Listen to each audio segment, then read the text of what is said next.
भाइयों, आप जो ये वीडियो देख रहे हो, ये वेस्ट बंगाल का है। और ये रामनवमी के दिन वेस्ट बंगाल के कुछ बस वाले हमारे श्री प्रभु राम जी का पताका लगा के जा रहे थे।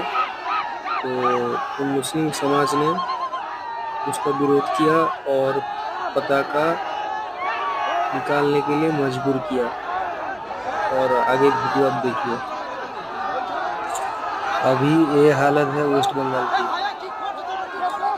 वेस्ट बंगाल की हिंदू खतरे में है और इस खतरे से बस अब योगी जी हमें बचा सकते हैं।